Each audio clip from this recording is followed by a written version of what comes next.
Proses mencuci luka merupakan langkah awal saat kita melakukan proses perawatan pada pasien kita.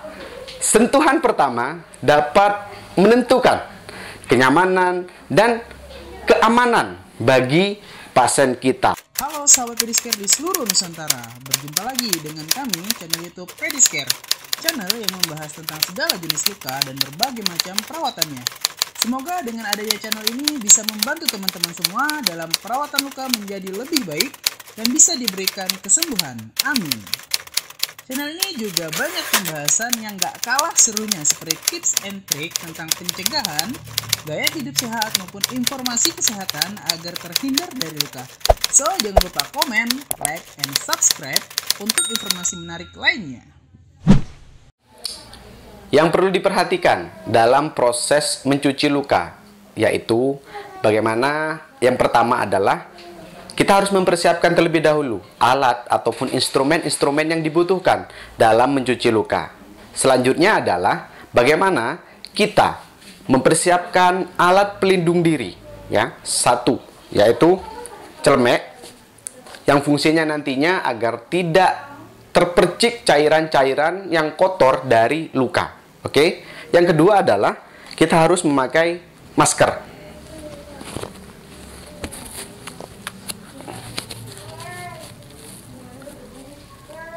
Di mana masker ini sangat berfungsi sekali nantinya apabila tercium aroma-aroma yang kurang sedap dan juga melindungi dari percikan-percikan cairan dari luka agar tidak masuk ke mulut ataupun ke lubang hidung.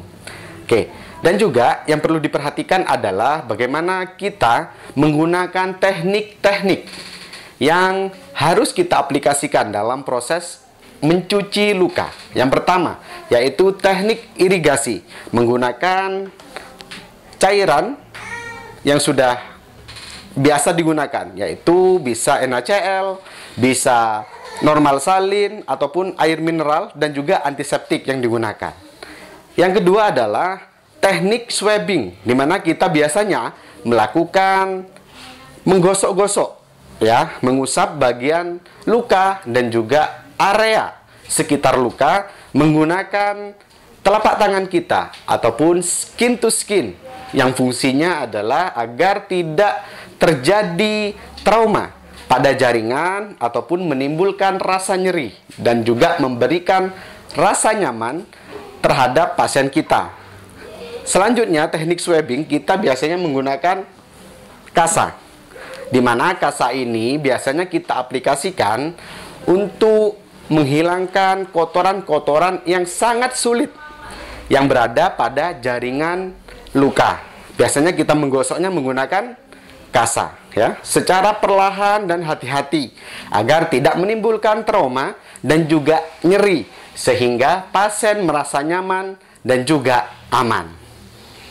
Nah, itu dia hal-hal yang perlu diperhatikan dalam proses mencuci luka agar nantinya kita sebagai perawat merasa aman dan juga pasien merasa aman dan nyaman sehingga mencuci luka bisa berjalan dengan efektif.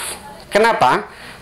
Karena proses mencuci luka merupakan langkah awal saat kita melakukan proses perawatan pada pasien kita. Sentuhan pertama dapat menentukan kenyamanan dan keamanan bagi pasien kita untuk memberikan pelayanan yang terbaik. Itu dia hal-hal yang perlu diperhatikan dalam proses mencuci luka. Tidak lupa saya ingatkan kepada seluruh rekan sejawat semuanya, like, comment, and subscribe channel YouTube Pedicare Malang agar nantinya tim dari Pedicare Malang dapat terus bersemangat memberikan video-video edukasi yang lainnya. Share dan bunyikan loncengnya agar tidak ketinggalan video-video berikutnya. Oke, saya Muhammad Sibromulis pamit undur diri. Sampai jumpa di video-video berikutnya. Dari Pedicare Malang, semangat dan dedikasi kami selalu untuk Anda. Terima kasih. Terima kasih sudah menonton channel ini. Kami doakan setelah menonton channel ini, Anda semua akan diberi kesehatan yang lebih baik lagi. Amin ya robbal alamin. Jangan lupa komen, like, and subscribe untuk informasi menarik lainnya. Semangat dan dedikasi kami untuk Anda.